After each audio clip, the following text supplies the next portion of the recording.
welcome back to another episode of On a Mission. I'm your host, Dr. Wendy Norfleet with Norfleet Integrated Solutions, and it's my pleasure to have with me Shidarion Clark with Lannan Technologies. Welcome, Shidarion. Thank you for having me. So, Shidarion, tell me a little bit about you. Okay. I was born and raised in Palaca, Florida. I'm the eldest of 10 siblings. 10. Okay. Yeah, a lot. I had 10 with my last set, but I have 3 half sisters. There's 13 of us. Yeah, so I say they're like the half thing, so I just like 10. Yeah. And Well, it's 13. When I say that and leave the halves to say at 13. Okay, Yeah, gotcha. okay. So the eldest of 10. I served in the U.S. Army Florida National Guard, which is actually one of the best experiences I've ever had. Well, It's also, thank you for your service, too. Thank you. But it's also where I met my lovely wife. We have 2 handsome but very zealous boys. And probably hard-headed. Yes, very extremely hard-headed, especially the That's youngest. your payback. I guess my mom tells me that all the time. Actually, she's like, hey, you know what you did. So, but outside of that, and I work for Lannan Technologies. I kind of bounced around a little bit before that, but I would say this is where I really kind of took IT seriously. Okay. So my background, I have 2 computer science degrees. So my background is IT. If you drive a car, I was with the team that got the patent for the anti-lock brake software, and we did a couple other patents too. Okay. But so I was a diehard geek. So. I got you. No, I'm not that far gone. Okay, and I actually teach programming online for University of Texas. Okay. But so the Lannan Technologies, what does it cover? Like, tell me a little bit about the Lannan Technologies. Gotcha. So Lannan Technologies is an IT MSP. We cover anything from acquisition support, cybersecurity, cloud architecture, pretty much everything that encompasses IT from our perspective. So a lot of the work that we do is more on the government side. We're getting into the commercial side a little bit more, but our main focus has been mostly that DoD, that federal space. So I did probably in the last year did some training and development for Department of Defense. Okay. Yeah, I've never actually applied for any contracts, but I've gotten picked up as a sub. Or sub in some instances. I don't really care who. Yeah. As long as I get paid, right? Work is work. Right, work is work. But that was really interesting. Okay. It was really interesting. So I can understand it's a lot. They need a lot. Yes, they do. Especially, I think, for me being in the role that I am now, it's like when I'm seeing all the task orders and the requirements, it's like coming from just an engineer space. It's like, well, I didn't really see all that. It was like, okay, this is the task. Knock it out, be done. See, sometimes you miss the whole picture. Yeah, you don't even see it, and you don't realize what you're doing. In that moment, it's very big, but in the scale of the contract, it's like, okay, this is just line 1 out of 200. It's like, oh, all right. Yeah. So. Yeah, it is interesting. Even with programming, I tell people that, when I was young and first in IT, we were doing support.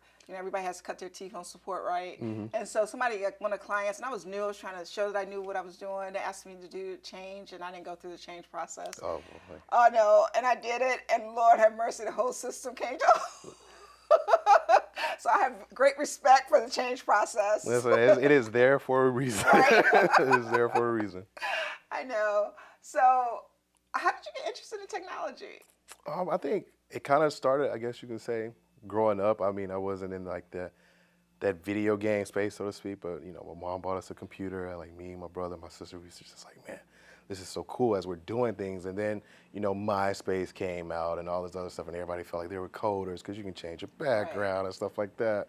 And I think I really started to enjoy just being around that tech space, seeing how people can be a little bit more free with things and just being able to create something from essentially. Seeing it, right? Yeah, so it's like when you have just this blank canvas, and you can just, as you're inputting certain lines of codes, you can make things do certain things. Like, oh, that's interesting. Well, what else can I do?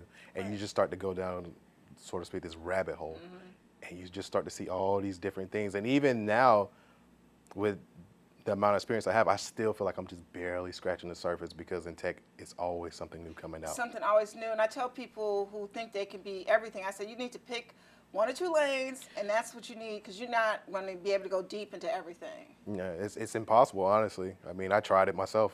I feel like you'll wear out. Yeah, my journey in IT is pretty unorthodox, like you said. It was like, you have your 2 degrees, and I was like, I don't have a degree. I just kind of. A lot of people in IT, have you noticed that? Especially ones that, and I'm not talking about this 20, 30-year-olds now, but I'm talking about prior to that, if you were good in IT, you can get a job. I mean, you still can with the certifications and different things like that. Yeah. Especially if you kind of rise above, you can still get a job. Yeah, it's just like now it's like they put a lot of emphasis on certain things more, and I feel like we're in that era of like maybe the certification weighs a little bit more, but it just depends. It really Depends on the depends. company. Yeah, it just depends on who you're talking to. Right. But I'm a firm believer in that as long as you're putting forth that effort, they're going to see it. So maybe not that company, but the right company for you is going to see that, and they're going to appreciate you more. And I think in IT, that's one of the things that kind of gets lost in the sauce, so to speak, of like just feeling appreciated from an IT perspective. You're not just, oh, he's just a computer guy. Right. It's It's you're the somebody. people, and people move. Usually not because of salary. We all want to make more, yeah. but it's usually for the people Yeah. that they're around. They want to feel appreciated and valued. It's one of the few, I would say, one of the few careers that's true. Okay. Most places, like you said, is more, I just need a bump, I need a bump, Right. I need a bump, I need a bump. But when you get in IT, it's like, okay, salary's great, but if I don't enjoy where I'm working, my That's quality of work is going to go down Right. because the environment is draining me. Right. So, You want to be productive. Yep. You want to be creative, have creative license. So if you were, because this is one of my passions, I have a technology conference that I do every year. This is Okay. the 10th year, Tech Coast Conference. And so I'm always asking people, what advice would you give to somebody? Because, I work with I have a girls in IT group, and we do another group for minorities. So Okay. what will you tell somebody who wants to be in IT? What advice would you give to them if you had like a high school senior and that's the track? And what would you give? What advice? I would tell them, explore the knowledge that's out there. We live in an age where a lot of this stuff is at their fingertips, so to speak. So you can go to YouTube, LinkedIn, anything, and you will find so much stuff. A lot of people really going out their way to really put a lot of information out there.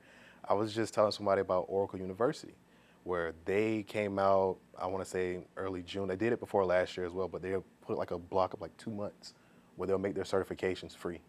So you can actually go in, you can get certified from a well-known company, and you can put that on your resume. So I would tell people, hey, explore the knowledge, see what you really like, and obviously you have to put forth that effort. IT is one of those places because it's always growing. Things It are is. always changing. You can't stay stagnant. You got to be ever changing. Yeah, if you stay stagnant, you will be left behind. Yeah. So, All right, that's great advice. Thank Yeah. you so much for Yes, joining ma'am. me today. Thank you so much. And if you didn't catch that, IT is a great, great field to go into, but please explore it and take advantage of all these free resources. And once again, I want to thank you for joining us today, and we'll see you next time on Buzz TV.